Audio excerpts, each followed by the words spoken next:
Bene, allora buongiorno, buon pomeriggio anzi a tutte e a tutti.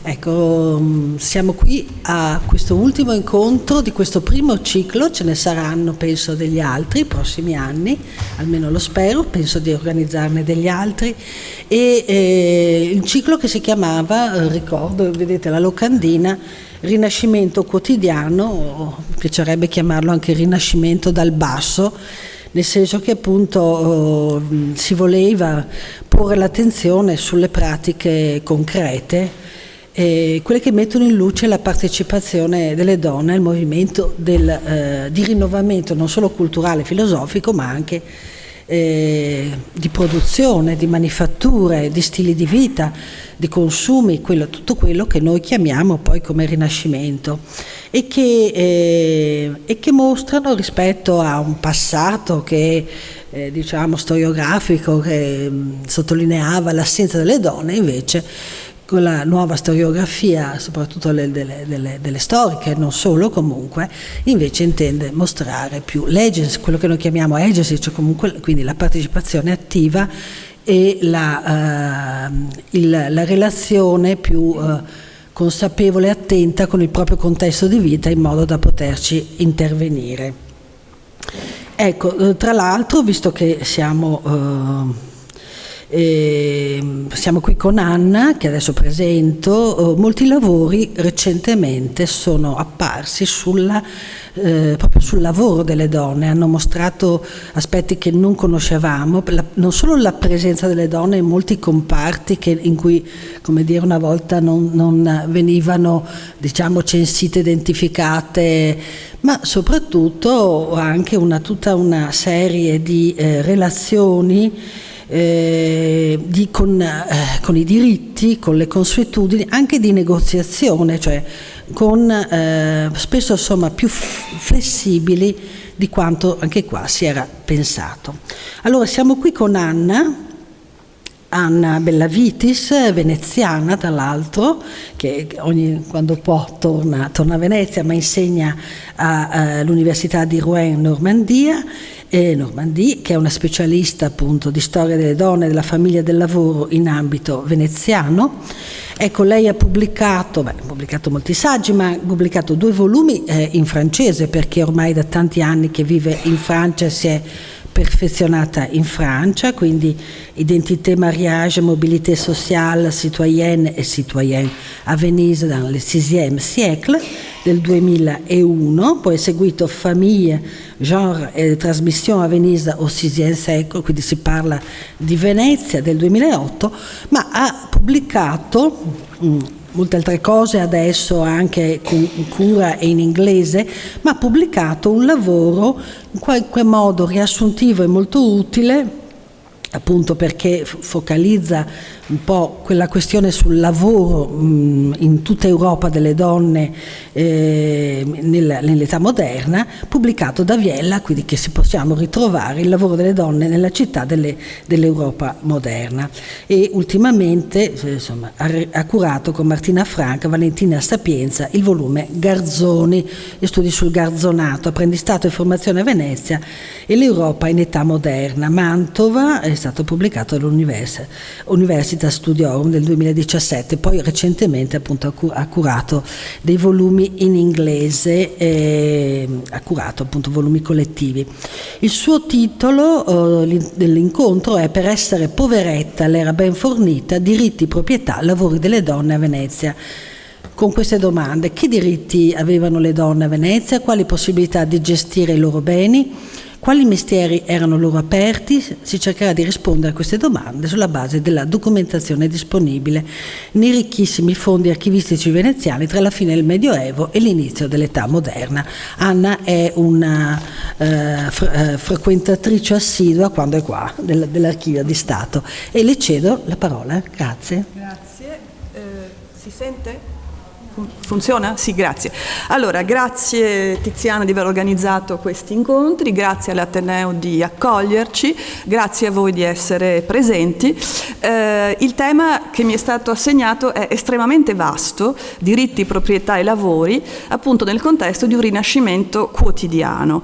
Affronterò brevemente tutti questi temi che sono appunto enormi, cioè i diritti delle donne di avere e gestire dei beni, ma anche di far valere la propria testimonianza in tribunale, e infine farò una breve panoramica dei lavori delle donne a Venezia fra 4 e 500.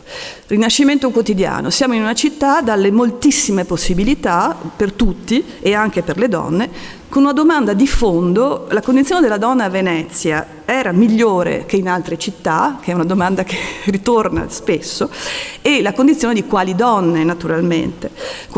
In risposta all'approccio scelto, tratteremo appunto di ceti popolari, ceti artigiani e mercantili.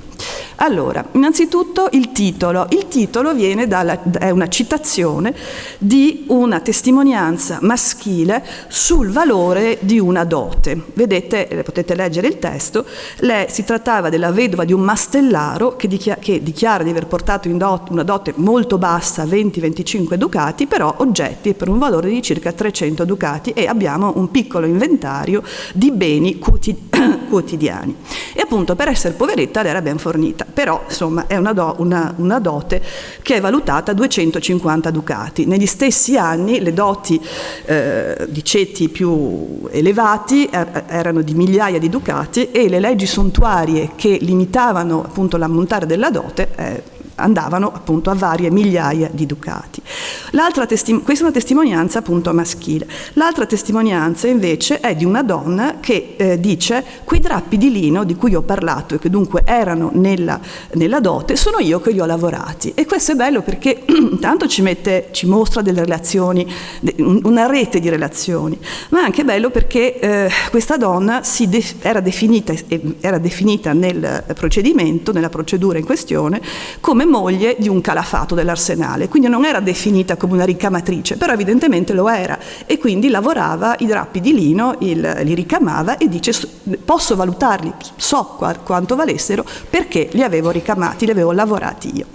Allora, che cos'è questa, cioè dove si colloca questo tipo di testimonianza? Si colloca nella procedura per l'appunto di restituzione della dote. Qui ho messo qualche elemento di questa tematica per l'appunto, perché la dote è una proprietà delle donne, è un diritto dovere, perché è il diritto delle donne di avere una dote da parte del padre. Qui bisogna discutere se la dote se c'è un'eredità, evidentemente, comunque c'è questo diritto. È un dovere del padre di dare la dote alla figlia, ed è un dovere della donna di portarla al matrimonio, cioè in teoria un matrimonio senza dote non si può fare. Naturalmente ci saranno molti matrimoni in cui non c'è dote perché non ci sono capitali, però anche a livelli bassi la dote era importante, e sappiamo che è rimasta importante fino a non tantissimi anni fa in realtà in Italia. Allora, generalmente, l'altro diritto importantissimo delle donne è delle vedove di ottenere la restituzione della dote appunto quando restano vedove. Perché? Perché la dote resta proprietà della donna sempre, ma è gestita dal marito durante il matrimonio. Per cui la testimonianza che abbiamo visto prima è la testimonianza appunto di una donna, di una vedova, che si presenta dai giudici per ottenere la restituzione da parte della famiglia del marito della dote che aveva portato appunto nel matrimonio. La cosa singolare, non nel caso che abbiamo visto, però anche in casi di ceti artigiani, è che spesso, siccome il marito deve assicurare la restituzione della dote, cioè deve impegnarsi a restituirla nel caso appunto la moglie si ritrovi vedova, viene assicurata su dei beni immobili. Per cui troviamo che mentre l'accesso delle donne alla proprietà immobiliare degli statuti di Jacopo Tiepolo è più limitato che l'accesso degli uomini, quando sono vedove le donne entrano facilmente, diciamo, entrano in possesso di beni immobili. Quindi l'accesso delle donne alla proprietà e dunque i loro diritti va visto nel corso della loro vita, che appunto è segnata, perché è così per le donne, specialmente in quest'epoca, dal matrimonio, cioè dal ciclo di vita, in un certo senso. Quindi dico anche in ceti popolari, perché ho in mente il caso di una appunto vedova, anche in questo caso di un calafato dell'Arsenale, che riceve in restituzione della dote la casa in cui abita, perché evidentemente era proprietà del marito, però quando resta vedova le viene data. Quindi ecco, che cosa fare di una dote quando si è ottenuta la restituzione? Allora, qui avete appunto il caso di un secondo matrimonio, cioè una Creusa Feletto che qui sposa un nobile, però lei viene da una famiglia cittadina, cioè borghese, diciamo, che riceve appunto una casa da stazio, appunto come si diceva, e che la porta in dote al secondo marito. E questa signora non sa scrivere, non sa firmare, non sa nemmeno scrivere il suo nome, il che in questi ceti appunto medi, diciamo, borghesi, non è così frequente, ma capita anche qui. Che cosa possono fare? Però possono anche lanciarsi in affari, per esempio le cittadine o anche le popolane, le artigiane, vedove, quando ricevono in restituzione la loro dote. Questo è il caso appunto di un contratto di una vedova, di un segretario del Consiglio dei 10, che si sposa e si risposa non si risposa, che crea una società per l'appunto di mercanzia di legnami. Altri casi, e qui guardo qualche citazione tratta da un articolo di Emili Fiorucci, altri casi di donne invece che sono vedove e non sono per nulla né cittadine né borghesi, né vanno in spose a patrizi, ma che appunto stipulano dei contratti, reinvestono la dote che hanno recuperato, vede, la vedova di un Coltrère, la figlia di un Marzère, vedova di un Frutarol, la vedova di un pellicciaio, che reinvestono appunto la loro dote in un'impresa mercantile, in un'impresa industriale, manifatturiera, diciamo. Quindi vediamo appunto questa agency per l'appunto delle donne e le possibilità che sono offerte da questo patrimonio femminile che è la dote. Naturalmente le donne possono avere altri beni, non solo la dote, però sulla dote c'è tanta letteratura giuridica e sono tante fonti, proprio perché è questo diritto fondamentale. Allora, prima appunto abbiamo visto delle testimonianze. Perché? Perché nel caso appunto, la prima slide che abbiamo visto, non c'era una carta di dote, cioè non c'era un contratto matrimoniale che attestasse del valore della dote. Quindi sono stati interrogati dei testimoni che appunto, come quello che abbiamo visto all'inizio, dicevano aveva questo e questo, io l'ho vista, eccetera, eccetera. Allora, che valore ha la parola delle donne, la testimonianza delle donne?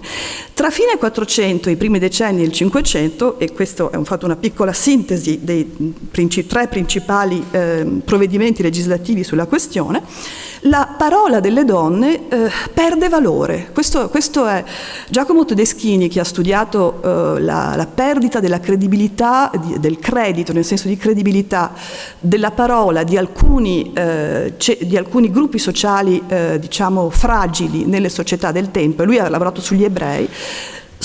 Afferma che fra fine Medioevo e inizio età moderna, per l'appunto, questi gruppi sociali, la loro credibilità perde valore.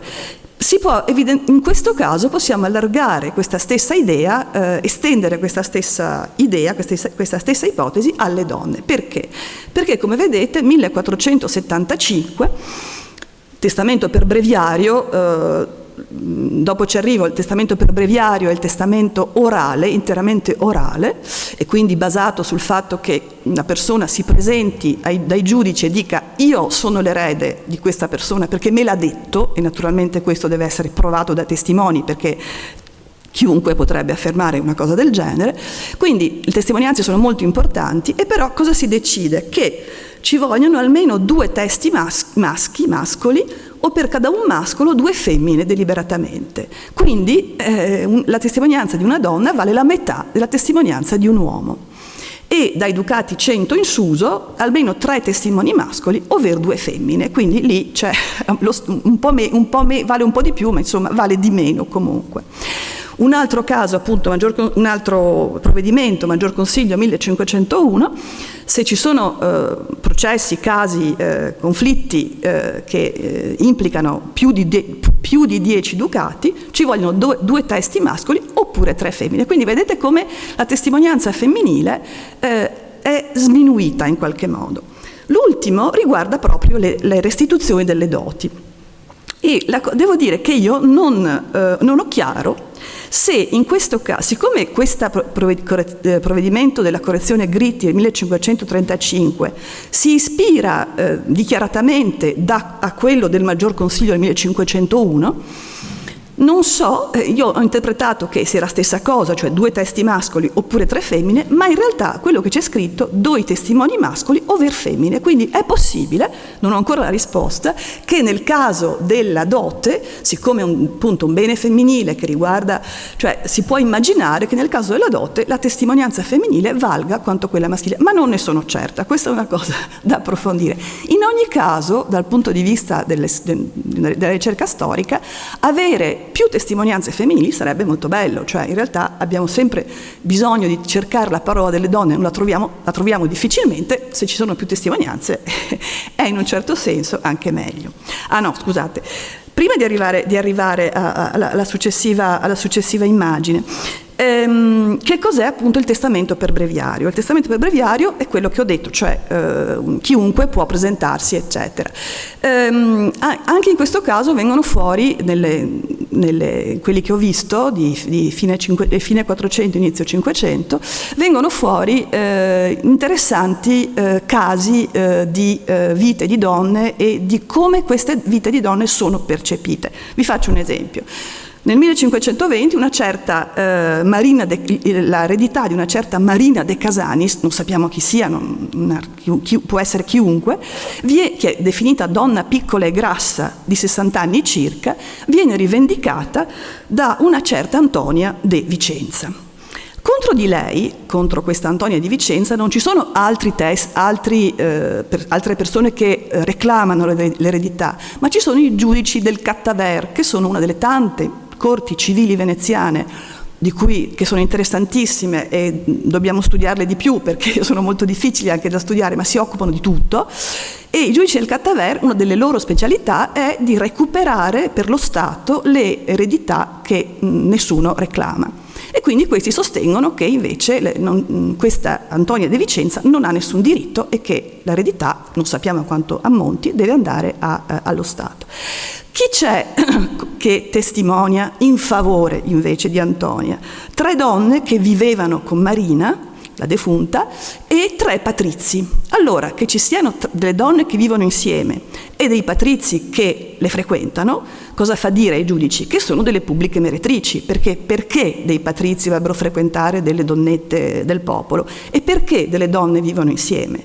Allora, quel che succede poi è che forse grazie a questa testimonianza dei patrizi invece Antonia riesce a ottenere la sua eredità perché viene detto che Marina era persona onesta e gentile, che sapeva lavorare bene la tela e il drappo, che sapeva cucire e rammendare e per questo persone da bene frequentavano la sua casa. Quindi i patrizi frequentavano la sua casa per andare a ritirare delle lenzuola ricamate. Non sappiamo assolutamente se questo abbia un senso, però evidentemente ha funzionato. Però è interessante appunto che donne che vivono insieme siano immediatamente tacciate di essere delle prostitute. E un piccolo affondo sulla questione, chi sono le prostitute? Perché si parla tanto delle prostitute veneziane, le cortigiane, hanno questa fama internazionale, ce ne sono migliaia, insomma Marina Sanucci ce ne sono migliaia, insomma forse non è così vero. Certamente una legge del Senato Terra, che appunto è citata da Margaret Rosenthal, ci dice: quelle se intendino essere meretrice, quale non essendo maridate averanno commercio e pratica con uno over più uomini. Se intendano ezia meretrice, quelle che avendo marito non abitano con sui mariti, ma stanno separate e tabbino commercio con uno over più uomini. Quindi una definizione molto ampia dell'essere meretrice. Basta appunto non vivere col marito o non essere sposata e avere commercio con degli uomini.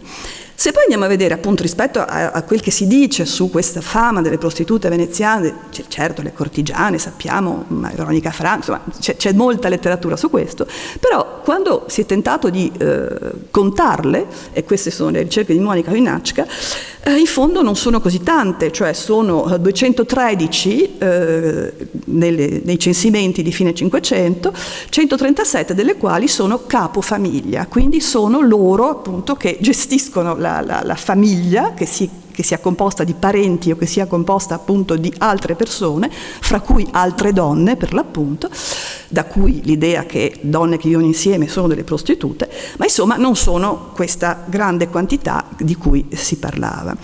Donne che vivono insieme in realtà in questi ceti popolari, come quello di Marina de Casanis per l'appunto, sono una realtà molto frequente. Perché? Perché si dividono le spese. Se non hanno famiglia, eccetera, appunto vivono insieme, lavorano insieme, molto spesso c'è un telaio su cui si lavora a più donne, e soprattutto appunto si mettono in comune i beni, le sostanze e le spese per l'appunto.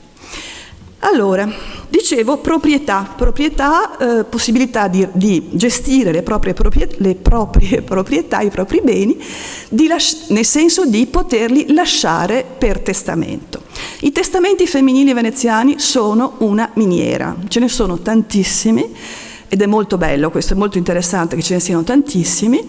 E se una donna non fa testamento, cioè se non decide a chi lasciare i propri beni, e muore e non ha figli, eccetera, tutti i suoi beni vanno alla sua famiglia di origine.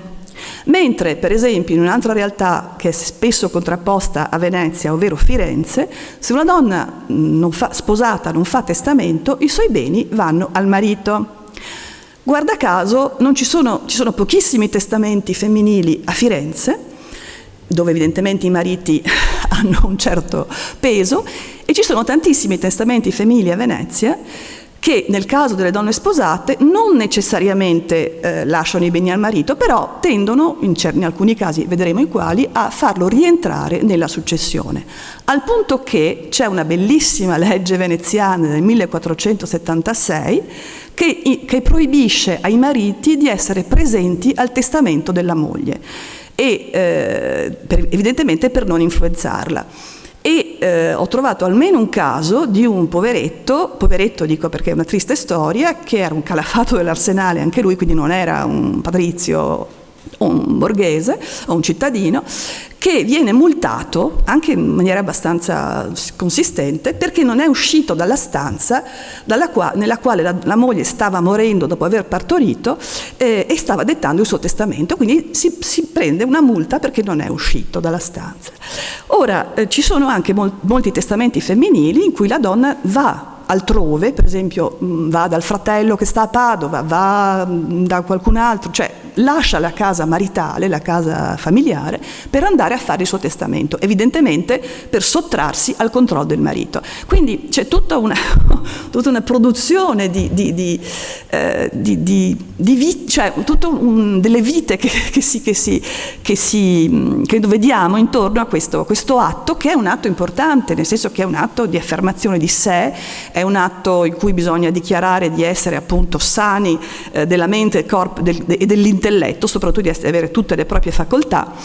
E appunto qui abbiamo un esempio di una Stella Negro, che è una figlia di un tagliacalze e che non è sposata, risulta figlia ma non ha un marito, e che, come moltissime donne, dice sana per grazia di Dio della mente, corpo e intelletto, ma gravida e prossima al partorire. Questo ma ci fa capire che era in pericolo di vita, e lo era effettivamente, perché la mortalità puerperale era altissima, come sappiamo.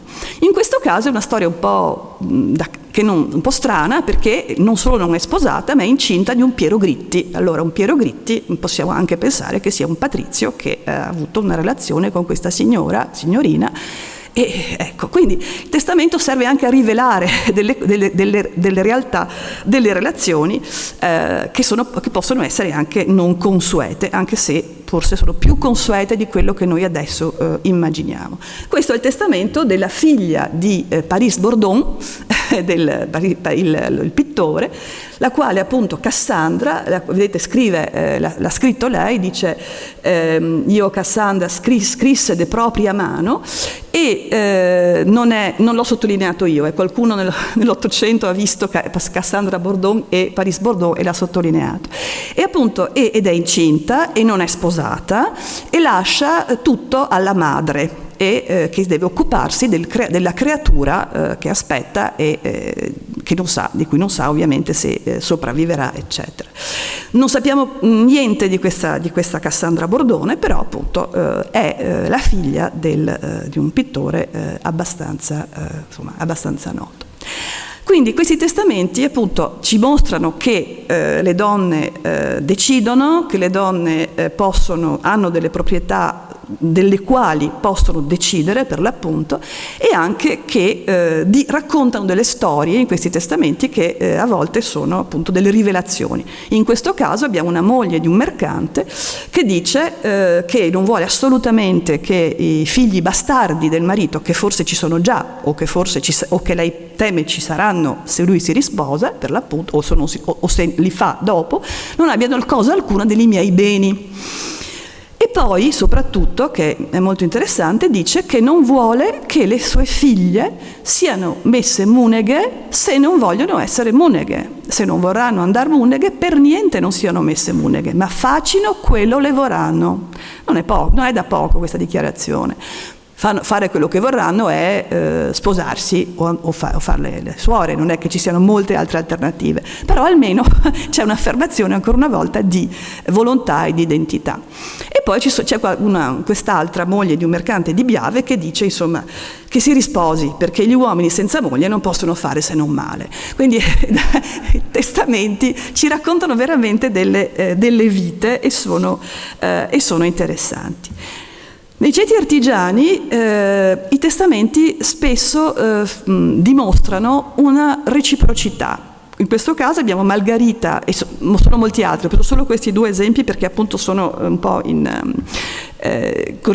corrispondenza. Margherita Samitera, cioè è un tipo tessitrice di un tipo di stoffe di seta, lascia la dote al marito per la sua buona compagnia, e Domenico Rocchetto lascia tutto a Chiara Paliaga, donna, madonna e padrona, de tutto il mio poco aver, per aversi lei già 16 anni faticato con amorevolezza ad acquistar quello che mi attrovo. Qui abbiamo chiaramente una situazione molto diffusa nel mondo artigiano, cioè da una parte il fatto che la coppia lavora insieme, cioè si affaticano insieme per l'appunto, sia perché lavorano insieme nella bottega di famiglia, sia perché ognuno dei due mette in comune quello che guadagna. Quindi c'è una certa solidarietà coniugale che è più forte che in altri ceti sociali, naturalmente, in cui il peso della famiglia di origine, della dinastia, è molto più forte. E poi, essenzialmente questo, e il fatto che in questi ceti artigiani, per l'appunto, non solo non c'è il peso della dinastia, ma si tratta molto spesso di migranti, di immigrati, per cui anche il legame con appunto la famiglia di origine probabilmente si è rotto e si è allentato, per cui non c'è appunto, c'è questa solidarietà coniugale. Un'altra cosa che viene fuori dai testamenti, non ho sottolineato l'originale, ho sottolineato la fotocopia, no, non temete, di verde e rosa, è la dichiarazione di un'identità lavorativa, perché questo è molto difficile trovare delle dichiarazioni di identità lavorative femminili. Da una parte perché le fonti quantitative, che siano i censimenti, che siano insomma tutte le fonti un po' di tipo quantitativo, si basano sul nucleo familiare, per cui è il padre di famiglia che dichiara, ed è il suo mestiere che viene dichiarato e registrato. I mestieri degli altri membri della famiglia molto spesso, a volte sì, ma molto spesso non compaiono. E anche le stesse donne, quando si dichiarano, per esempio appunto nei testamenti, molto spesso si dichiarano come mogli di, figlie di, vedove di, eccetera. E poi attraverso altre fonti scopriamo che magari lavoravano, come la prima testimonianza che abbiamo visto della moglie del calafato, che poi si scopre che invece ricamava i drappi di lino.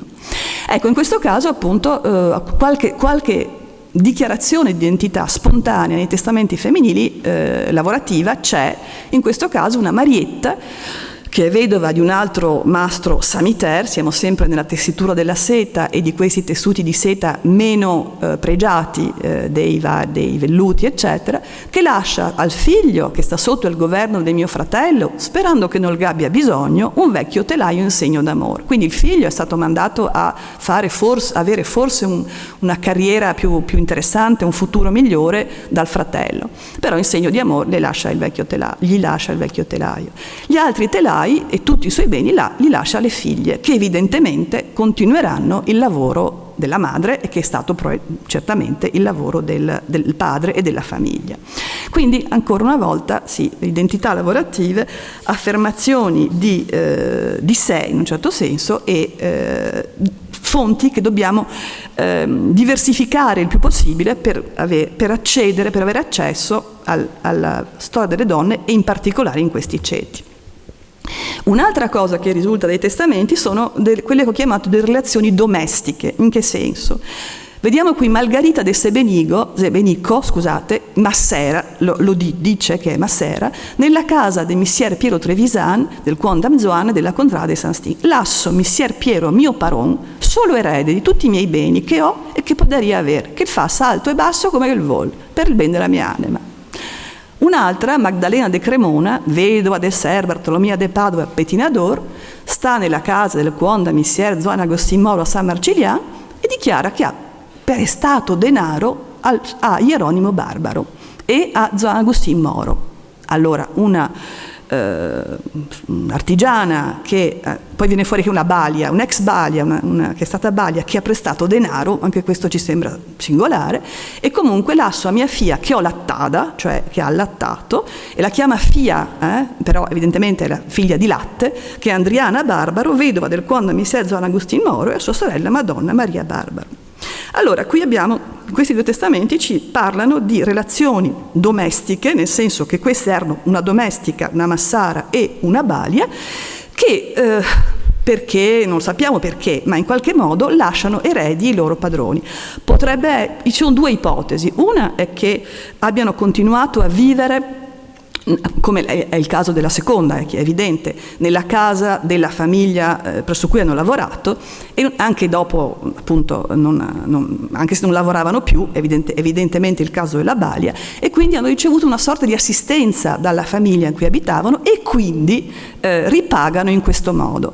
È interessante perché in certo senso quel che si evince da queste fonti è che le domestiche, in qualche modo appunto le dipendenti di questo che lavorano in casa, sono tra le poche donne che possono avere una sorta di pensione, e anche ci sono testamenti appunto dei padroni che fanno dei lasciti alle vecchie domestiche, perché appunto spesso magari sono rimaste a vivere in casa e si è creato un rapporto appunto personale per cui in certo modo continuano a ricevere qualche cosa e ripagano in qualche modo con i loro testamenti. Sì, o l'altra ipotesi è invece che abbiano dei crediti appunto nei confronti dei padroni perché non hanno mai ricevuto il salario, perché questo succede anche. Abbiamo testamenti di padroni, di paroni, che nel loro testamento dicono che siano pagati i salari ma i salari passati, quelli che non ho mai pagato, alle mie domestiche. Perché? Perché stanno in casa e quindi non occorre dargli il salario. Quindi sono rapporti appunto anche questi da indagare, sono interessanti. Un altro tipo di rapporto familiare domestico è quello della massera, della servetta, che è ingravidata dal padrone, cosa che evidentemente è molto frequente.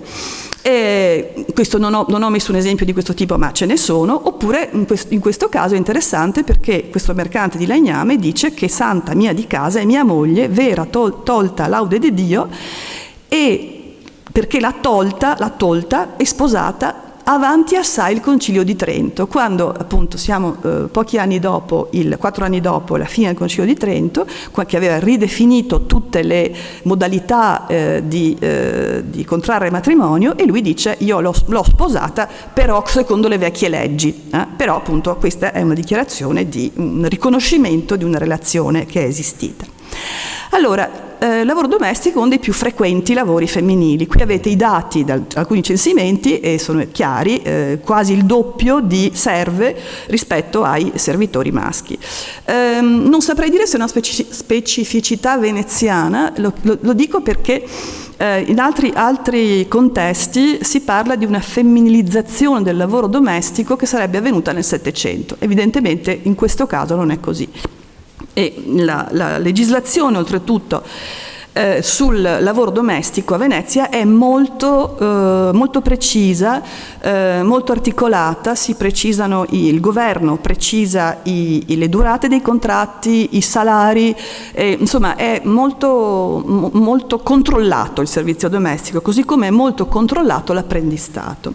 Inoltre una legge del 1520 del Maggior Consiglio stabilisce che le serve e le dipendenti di età inferiore ai 16 anni possono denunciare i padroni in caso di violazione sessuale, anche se erano apparse consenzienti. Qui siamo al Me Too dell'epoca, perché consenzienti perché temevano, indotte dal timore, dal dovere dell'obbedienza, eccetera. Oltre i 16 anni invece dovevano portare delle testimonianze che provassero che c'era stata violenza. 16 anni ci può sembrare un'età molto giovane, lo era evidentemente, ma era l'età, cioè queste ragazzine andavano a 8, 10, 12 anni a lavorare, quindi 16 anni erano già adulte. Allora, siamo arrivati appunto a parlare del secondo secondo tema, cioè il lavoro. Allora, i lavori sono tanti, appunto, come diceva Tiziana, di tutti i tipi. Non pensiamo assolutamente che le donne fossero solo domestiche o nel settore tessile, certo lo erano soprattutto, ma le troviamo anche nei lavori pesanti, le troviamo veramente ovunque, e questo è da tener presente perché ci dà anche un'altra idea di quale fosse la realtà. Allora, se noi prendiamo la più importante, evidentemente, industria veneziana, cioè l'Arsenale, sappiamo che c'erano nel Cinquecento tra 25 e 40 velere, cioè che appunto cucivano, eccetera, le vele, ma si poteva arrivare a varie centinaia, e il lavoro veniva gestito da delle mistre, da delle maestre che erano anche chiamate prote, che è interessante perché proto dell'Arsenale è una certa carica, di una certa importanza, ma queste erano anche esse chiamate prote, o mistre per l'appunto, che subappaltavano poi il lavoro a delle operaie. Le operaie che stavano dentro l'Arsenale, è interessante perché ci sono gli orari di entrata delle donne e degli uomini sono diversi per evitare che si incontrino, per evitare problemi morali evidentemente, ma ci sono anche un sacco di donne che lavorano, che fanno le vele all'intorno, nelle calli intorno all'Arsenale. Molto interessante è anche che ci siano le stoppere, cioè quelle che appunto si arrotolano la stoppa che va nelle navi, le remere, le marinere, le favre, le marangone. Allora, è difficile per noi pensare, a parte che appunto siamo a Venezia, posso dire, non abbiamo il corrispondente attuale, non si dice una marangona, cioè non credo almeno, una falegnama di certo non si dice, insomma, in italiano oggi. Erano forse vedove di marangoni, fabbri, eccetera, che avevano continuato il lavoro del marito o che avevano ereditato la dominazione del marito, o erano invece forse donne che facevano davvero questi lavori, perché è vero che anche i lavori pesanti erano fatti dalle donne. Allora adesso ci può sorprendere, ma sappiamo che fuori dal nostro mondo tutto ciò è purtroppo perfettamente normale. Un'altra grandissima, evidentemente, industria veneziana, siamo al Rinascimento, il lusso domina la cultura, è la seta, ovviamente. Questa è la mariegola dei veluderi e anche donne nobili, e questo a Venezia e altrove, un po' dappertutto, dove l'industria della seta era sviluppata, donne nobili esercitano il mestiere di setaiole. Qui avete un contratto un accordo di garzonato, tradotto in italiano oggi un contratto di apprendistato, di una ragazzina appunto di 16 anni che va a lavorare. È interessante perché stare a servire nei servizi de casa, quindi va a fare la domestica, ma anche a traggere e lavorare de sede qual è il negozio e mercanzia della magnifica sua parona, che è niente meno che un'Andriana Morosini, fu del magnifico Gabriele. Per cui addirittura fa negozio e mercanzia, che insomma vuol dire che produce, che commercia, eccetera. E abbiamo altri casi di questo tipo a Venezia come altrove. Dunque, donne nobili, e Paula Clark ha studiato le filatrici di quelle donne che producono i tessuti di seta e oro.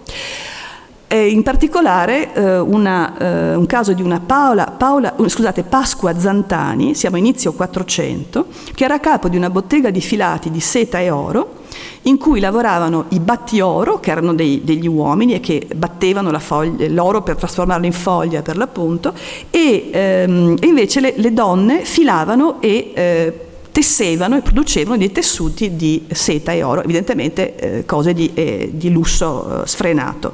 E questa Pasqua Zantani aveva contatti con banchieri veneziani e mercanti tedeschi, aveva i libri di conto, cioè era una vera e propria imprenditrice. Ed è interessante, è un caso, e ce ne sono altri che lei ha studiato, nel 300-400 abbiamo queste mercantesse, definite mercatrix, ed è una definizione rara nella documentazione italiana, che si trova invece più frequentemente nell'Europa del Nord, e che definisce delle donne sposate che però hanno un'attività indipendente da quella del marito, un'attività imprenditoriale, e che quindi la gestiscono per conto loro, non sono sottoposte alla potestas maritale per quel che riguarda la loro attività.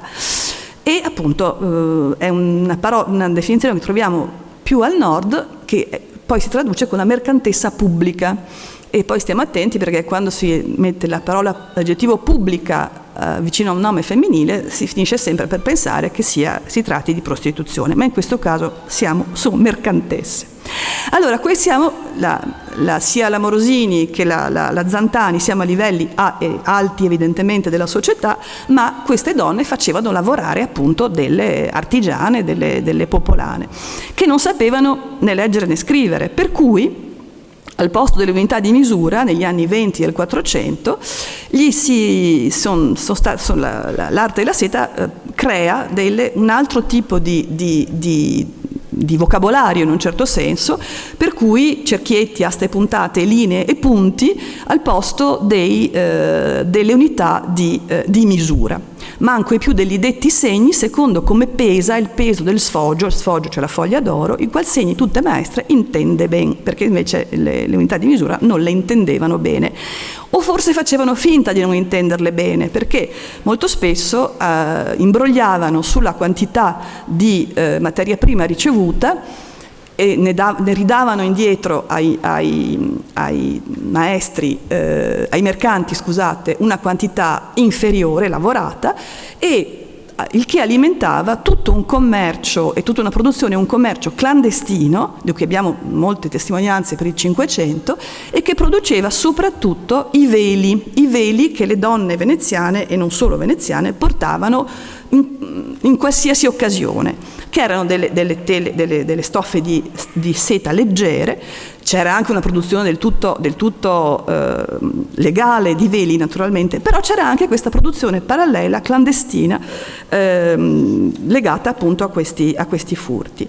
L'altra cosa è il lavoro all'interno evidentemente della famiglia, a cui abbiamo già accennato, per cui questa legge del 422-23 che dice che i tessitori di seta hanno libertà di lavorare con un hoteller de sua man, i quali non può avere alcun aida de farsi apparecchiare, eccetera, eccetera, eccetto la moglie, i figli e le figlie. Perché questo? Perché la tessitura, proprio il grande telaio della tessitura della seta è la fase più elevata, diciamo, della produzione, e era gestita dagli uomini, però potevano farci lavorare appunto la moglie e i figli, il che ci dice che questo succedeva regolarmente e che quindi c'è questa presenza femminile all'interno delle botteghe dei tessitori. Mentre sappiamo, al di là di questi altri casi che ho citato, ma sappiamo che la presenza femminile era invece molto molto importante nelle prime fasi della lavorazione della seta, cioè il momento in cui si deve estrarre dal bozzolo il filo, in cui si deve trasformarlo in matassa, cioè la filatura, cioè tutte le fasi appunto iniziali in un certo senso. Apprendistato. Allora, come imparavano il mestiere queste ragazze? Allora, sugli oltre 54.000 contratti di apprendistato che sono stati registrati a Venezia dal 1575 al 1772, ci sono solo 594 maestre e 777 apprendiste, quindi la percentuale di donne è molto bassa. Perché? Perché l'apprendistato, con quello registrato appunto presso la giustizia vecchia, era legato alle corporazioni da una parte, e perché effettivamente molta apprendimento del mestiere per le ragazze si faceva in famiglia, oppure, e qui è tutto un altro capitolo, nelle varie istituzioni in cui erano recluse più o meno volontariamente, e questo è un altro grande tema. Comunque di tutti questi contratti di apprendistato, la maggior parte, questo è singolare e non ho ancora la risposta, sono negli ultimi 25 anni del Cinquecento, ovvero di 219 maestre tra 575 e 1600 e 506 apprendiste, che sono, nel caso delle apprendiste, i 2/3 della totalità dei 2 secoli, dei 3 secoli, e 2 secoli, e per le maestre è quasi la metà, insomma un terzo, diciamo. Sono concentrati nella fine Cinquecento. I mestieri sono ancora una volta dei più vari. I tessili naturalmente, però anche specchiere, speziere, una barbiera, una donna che fa l'ambicchi, luganeghere, le calliste, le vetraie, cioè abbiamo anche tutti i tipi di mestieri, per cui ancora una volta varietà dei mestieri, presenza femminile meno importante che maschile, però presenza. Fra i mestieri tessili, ed è questo il caso di questo contratto, di questa impolita o impolita, Fia de Bortolomeo Bocaler, comandador da Vicenza, che ha 12 anni, è il lavoro dell'ingucchiare. L'ingucchiare, cioè il gucchiador, ovvero lavorare con i ferri da calza o anche col lago, con la gucchia più in generale. Ed è un mestiere molto, in cui le donne sono molto presenti, è una lavorazione evidentemente poco prestigiosa in un certo senso, però molto importante, e in cui abbiamo anche le apprendiste, questa a 12 anni che era perfettamente normale, ma abbiamo anche apprendiste e apprendisti maschi anche di 6 anni, 7 anni, quindi è tutto un mondo di bambini che lavorano, che vanno a lavorare da queste maestre o maestri, in questo caso gucchiadori, che spesso tornano a casa la sera perché appunto sono piccoli e non vanno a vivere con il maestro come succedeva invece normalmente nei contratti di apprendistato, o sarebbe dovuto succedere nei contratti di apprendistato, e in questo caso appunto lei sta a 12 anni, un contratto di 8 anni, alla fine gli dà 4 ducati, che non è molto, e un par di soccoli. Cosa fa dopo lei con i 4 ducati e il par di soccoli? Non diventa certo maestra gucchiadora, ma non sappiamo, forse avrà un altro contratto di questo tipo, si sposerà, non lo sappiamo. Comunque è un tipico contratto di apprendistato che ci mostra anche che questa ragazza probabilmente era un'immigrata, perché il padre almeno veniva da Vicenza, però è spesso difficile sapere se lei o il padre. Questi sono solo delle tabelle sull'età di inizio apprendistato maschi e femmine. Vedete come la curva che è quella, la curva che è quella sopra riguarda i contratti delle ragazze e quella sotto i contratti dei maschi, ed è molto più irregolare quella dei contratti di ragazzi. Siamo sempre alla fine 500, e comunque cominciano prima a 12 anni, mentre i maschi cominciano a 14 anni, le durate dei contratti sono più regolari, quindi è una diversa modalità di apprendistato. Allora, credo possiamo quasi finire su un altro mestiere, no, non ancora, ma quasi, che sono le marzere.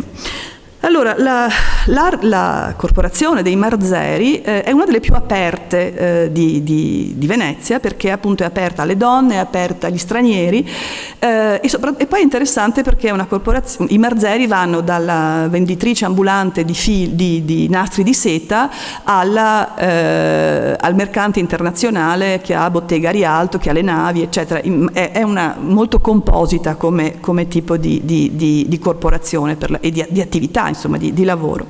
E le donne appunto sono membre della corporazione dei marzeri, almeno fino a un certo punto. Non arriviamo al 700, ma nel 700 le cacciano.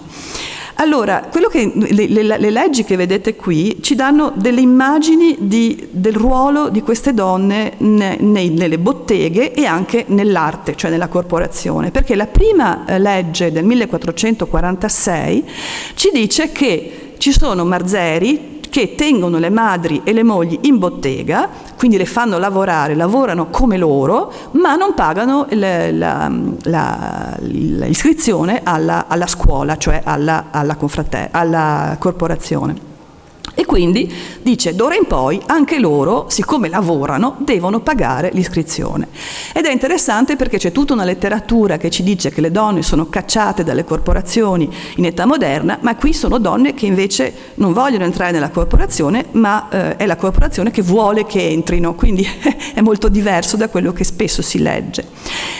Le altre due leggi che sono interessanti, 1520, ci dicono che le donne appunto che non hanno parentela né intelligenza alcuna con i maestri marzeri possono vendere per strada sino a 10 ducati di nastri, cuffie, cordelle di seta e ornamenti in piume di struzzo. Allora qui ci ho messo un po' a capire cosa volesse dire non avere intelligenza alcuna. Poi ho capito che vuol dire che le donne, che non devono essere evidentemente della famiglia dei marzeri, ma nemmeno dipendenti, nemmeno avere un contratto di dipendenza o di collaborazione, o appunto, come si è visto prima, un'associazione commerciale con dei marzeri, che quindi sono donne indipendenti che lavorano per conto loro, possono vendere per strada sino a 10 ducati, che non è molto evidentemente, ma è una sorta di economia morale, cioè per permettere a delle poverette di sostenersi. 5 anni dopo si scopre che queste fanno molti affari, e per cui basta, non possono più vendere in giro, devono entrare tutte nella nostra scuola e pagare lo solito, cioè pagare il diritto di iscrizione, la tassa di iscrizione. Quindi vediamo come appunto ci sia anche questa capacità, famosa agency di cui parlava Tiziana, capacità di approfittare della situazione, e quindi poi la legge successiva, quella settecentesca, che le esclude, dice approfittano del loro sesso, della libertà del loro sesso, per andare nelle case nel momento in cui si celebrano dei matrimoni o dei fidanzamenti, e vendere le loro merci. Quindi la libertà rivendicata da queste donne, naturalmente libertà, siamo a livelli non di grande ricchezza ovviamente, però appunto una situazione interessante in sé. E vedete appunto 1586, 31 maestre marzeri, 366 maestri, quindi evidentemente da 1 a 10, e 305 giovani, di cui 122 donne, quindi quasi la metà. Questi giovani sono appunto quelli che lavorano all'interno delle delle botteghe, e evidentemente è una presenza femminile importante. Le conterie, cioè le perle. Allora, anche qui è un mestiere che, questa è l'infilzatrice, è un'impiraressa, la nostra amata impiraressa. Quindi è un mestiere che è molto diffuso fra le donne, e lo sarà sempre di più, perché, e fino al Novecento, fino a oggi diciamo, ma perché sarà sempre di più? Perché è una merce, le perle di vetro infilate, in collane, eccetera, che viene mandata nelle colonie, che ha un ruolo importantissimo nel commercio coloniale, e quindi è destinato appunto a crescere nel corso del 500, 600 e 700, anzi nel 700 è quello che salva la produzione di perle di vetro, è quello che salva l'industria vetraria muranese. Le donne lavorano sia nella produzione delle perle a lume, cioè quelle appunto le perle a lume, che sono la pasta di vetro arrotolata intorno a un filo di rame che appunto da cui poi si estrae la perla, che più che nella produzione, nella infilzatura, per l'appunto, filatura delle perle, quelle invece a tubicino, quelle che conosciamo, piccole.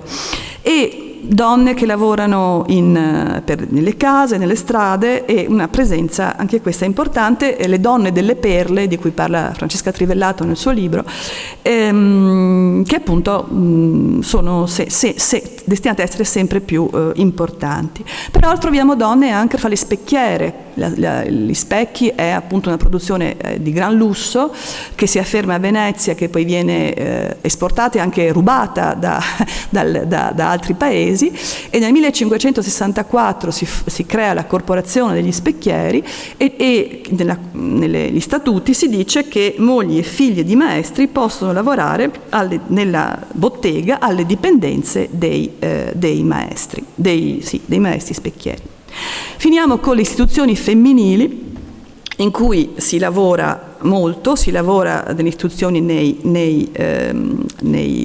monasteri, si lavora alle zitelle, si lavora alle convertite, cioè tutte le istituzioni in cui le donne sono in qualche modo recluse per ragioni di vario tipo.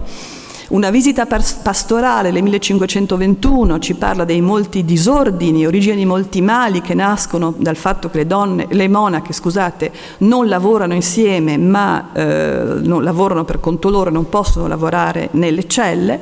Abbiamo anche altre testimonianze di questa stessa visita pastorale, o di una successiva, in cui si dice che le suore lavorano, producono cose bellissime di merletto, di seta e oro, ma non solo non le vendono a beneficio del monastero, ma le regalano dei frati di un altro convento, quindi evidentemente questo dà grande scandalo, perché insomma questi monasteri spesso hanno bisogno di sostentarsi con questo lavoro delle monache, non sono tutti ricchi, e quindi importante lavoro all'interno dei monasteri, al punto che nel 1529 i tessitori di seta si protestano presso il Senato perché i monasteri cittadini producono appunto seta e ovviamente la fanno anche pagare di meno, e quindi sono concorrenziali rispetto alla produzione della corporazione.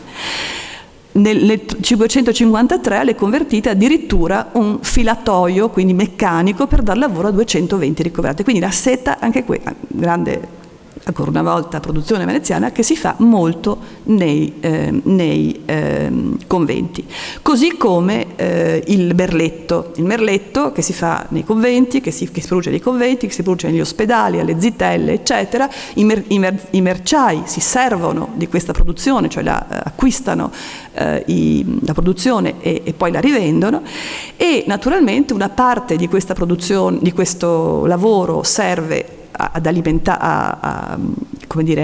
sostenere l'istituzione. Quindi, come vedete nel caso dei derelitti, il salario va per i 2/3 all'ospedale e 1/3 va per la dote, perché evidentemente si presume che poi queste ragazze escano dall'ospedale in cui sono ricoverate, perché sono orfane o perché certe volte sono le donzelle periclitanti, in pericolo appunto di perdere la virtù, eccetera, poi costituiscano così la loro dote.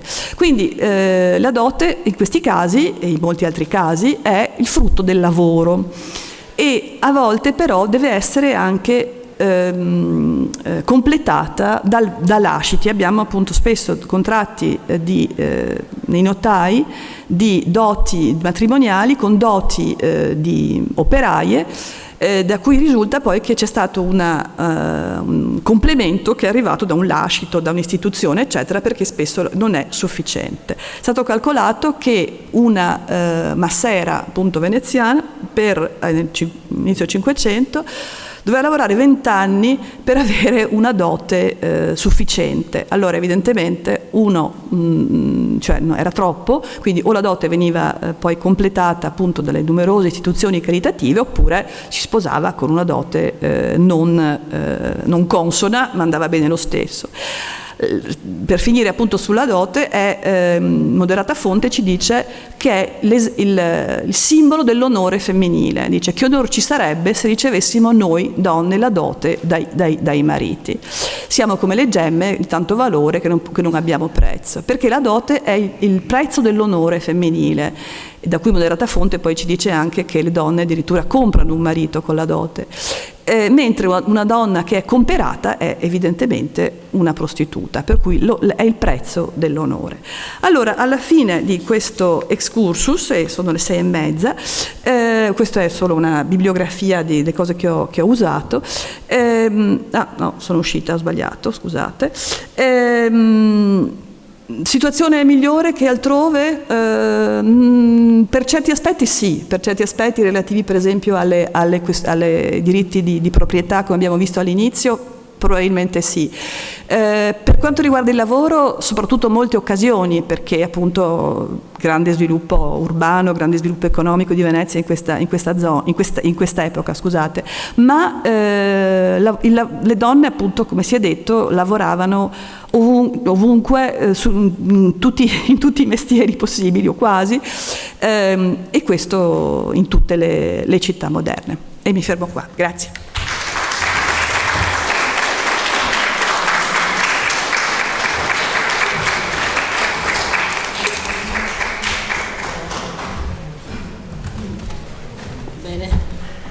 Allora, grazie ad Anna per questa panoramica così ricca. Poi hai iniziato con la dote, hai finito con la dote, che ci sta, e ci ha ricordato appunto che di nuovo che le donne appunto lavoravano in tantissimi comparti. Io voglio ricordare un dipinto del Canaletto, per esempio, sì, più tardo, in cui si vede una donna lavorare ad una vera da pozzo. Quindi la vera da pozzo vuol dire lavoravano anche i metalli, lavoravano le pietre dure, cioè la vera da pozzo. Ricordo anche, tu non l'hai ricordato perché la carrellata sarebbe stato anche troppo lungo, le tipografe. Pensavo ne avessi parlato tu. No, non ne ho parlata.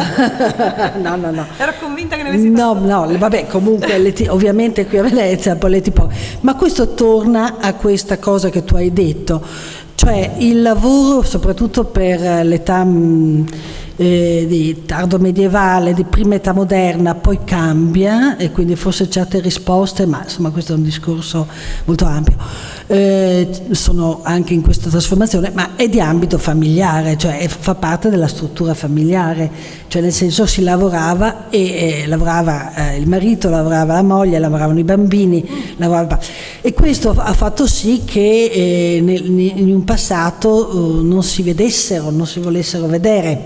Adesso invece le vediamo, abbiamo capito che dietro a questa ovviamente struttura in cui si nominava il capofamiglia, a parte che di capofamiglia donne ce n'erano veramente tantissime, e insomma c'era una struttura familiare. Dopodiché c'erano anche altri circuiti, come hai detto, no?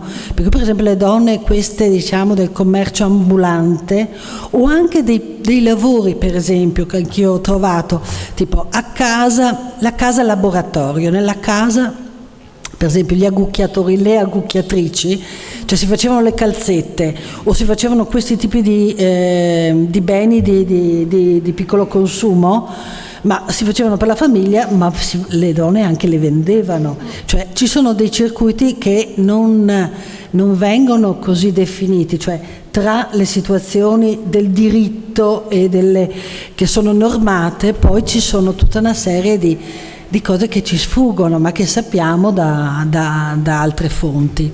E ecco, ma sì, non direi altro. Hai fatto bene a precisare, perché questa cosa delle prostitute, uno perché noi abbiamo molta narrativa che dipende dagli occhi dei viaggiatori, quindi i viaggiatori sono colpiti, ma spesso erano colpiti dal fatto che le donne, a differenza di altri luoghi, le vedevano, perché corti, campielli, cioè quella struttura urbana di Venezia mette più visibilità alle donne che forse altrove, e quindi la stima è, ma se andiamo a vedere quello che si diceva di Roma, per esempio, allora a Roma si dice che c'erano 10.000 prostitute, cioè le corti e poi la corte papale nelle altre corti, quindi in realtà dobbiamo sempre pensare che sono fenomeni di mentalità, no? Come hai detto, perché bastava che una vivesse da sola, non avesse marito per essere giudicate. Ma io non mi fermo qua, penso che ci siano tante, se qualcuno vuol fare una domanda.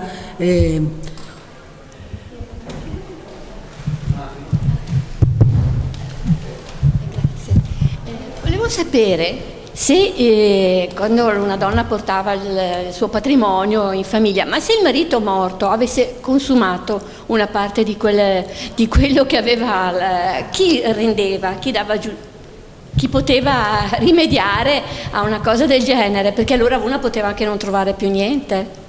Sì, poteva succedere, sì, perché appunto in teoria e per legge doveva assicurare sul il valore della dote, eccetera, eccetera, però effettivamente poteva succedere anche questo. Ecco, quindi la famiglia non aiutava, non rendeva quello che era stato portato. Sì, non ho la prova, però diciamo che questo è quello che sarebbe dovuto succedere, perché lui era morto e la famiglia doveva impegnarsi a farlo, sì, assolutamente. E poi c'è anche il caso delle donne che chiedevano la restituzione della loro dote durante la vita del marito, proprio perché la stava dilapidando, per esempio. E c'era una magistratura, i giudici e il procuratore a cui le donne potevano andare a dire: io voglio che la mia dote mi sia ridata perché o se n'è andato via, è un marinaio e tanto che non l'ho più visto, eccetera, oppure la sta spendendo con le prostitute, e quindi insomma, c'erano tanti modi di tante protezioni. È stato nominato poi questa magistrata delle malmaritate. Sì. Certo, perché le donne andavano a dire: mio marito si beve tutto, mangia tutto, quindi c'erano dei casi. Ecco, su questo le donne veneziane ricorrevano ai tribunali per protestare, per dire, quindi c'è anche questa parte di agency è notevole. Non so se nelle altre città era lo stesso, però noi vediamo le donne rivolgersi ai tribunali veneziani per chiedere di essere tutelate nei loro diritti, no? Secondo me non è solo veneziana questa cosa, è più generale. Sì, secondo me sì, ed è molto importante perché conoscevano le norme, cioè conoscevano le norme, le leggi. Ecco, in questo non so come. Allora in questo non sono sicura di avere la risposta, però negli opuscoli che giravano, perché noi dobbiamo ricordarci che Venezia, soprattutto alla fine del 4, inizi il 500, la stampa, che è una cosa che sto dicendo continuamente, la stampa democratizza le informazioni, produce una serie di opuscoli a poco prezzo, tra cui anche c'erano queste cose l'avvocato si chiamavano tipo l'avvocato, adesso il titolo non me lo ricordo, comunque che spiegavano come ci si rivolgeva alla giustizia, e quindi davano informazioni sulle procedure, diciamo, con cui rivolgere, un po' di sapere, e lo si vede perché anche, non so, io mi sono occupata di processi matrimoniali, tra l'altro, ecco, su questa roba della testimonianza lì ci sono tante testimoni donne. Comunque si dice, perché qualche volta chiedo ma com'è che lei sa questa cosa? Me l'è detto, cioè ovviamente non citano, ma c'era una serie, una diffusione delle informazioni che aiutava, insomma, che sosteneva, poi ovviamente omertà non si diceva. Stavo pensando rispetto a quello che dicevi prima sulla struttura della città che permetteva di andare. Ci sono anche un sacco di viaggiatori invece nel 600 che dicono le donne veneziane stanno chiuse in casa e nessuno le vede. No, perché? Perché pensavano alle patrizie, cioè a quelle del loro ceto sociale, no? Erano viaggiatori, nobili, e invece tutte le altre erano per strada ovunque. E poi magari c'era anche il fatto che le patrizie andavano in gondola, cioè non camminavano per strada, cioè anche questo. Esatto, questa è importantissima perché loro appunto vengono abbagliati da questa cosa. Poi le patrizie si muovevano solo sposate, perché la non visibilità riguardava più le giovani donne. Ma io ho voluto nella locandina quell'immagine di Mansueti perché appunto si vedono tutte quelle donne alle finestre. Allora quando si dice le donne non partecipavano allo spazio pubblico, non si può dire che non partecipassero, partecipavano guardando, vedendo, ma erano presenti, e questo anche la processione del Corpus Domini è pieno di donne alle finestre, quindi poi bisogna stare attenti, no? Bisogna vedere quindi le patrizie non si muovevano di certo, l'onore, la rispettabilità, tutta questa roba, ma le altre sì, e tante, perché poi come tu dici tante donne lavoravano, tante si muovevano, anche dovevano uscire di casa per andare nel luogo di lavoro, che non era solo la casa ma era il laboratorio, era la bottega, era tutto, insomma, quindi attraversavano la città, non sempre per forza nel loro vicinato, nello stretto vicinato. Certo, sì.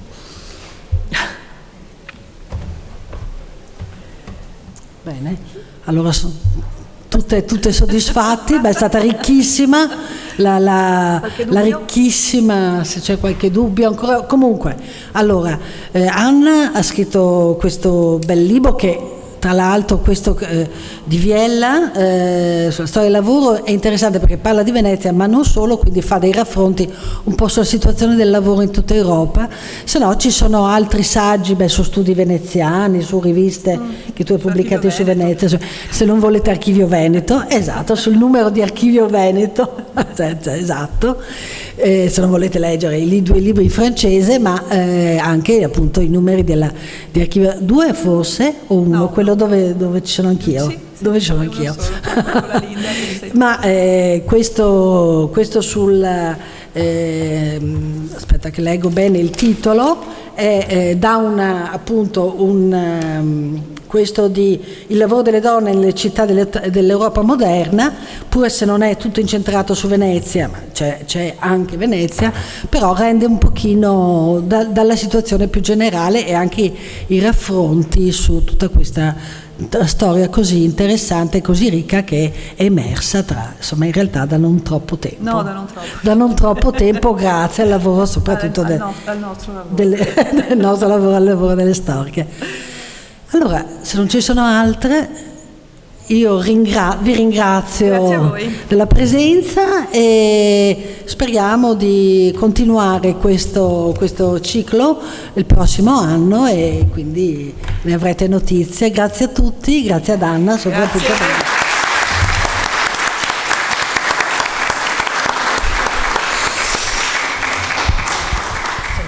Tiro via così.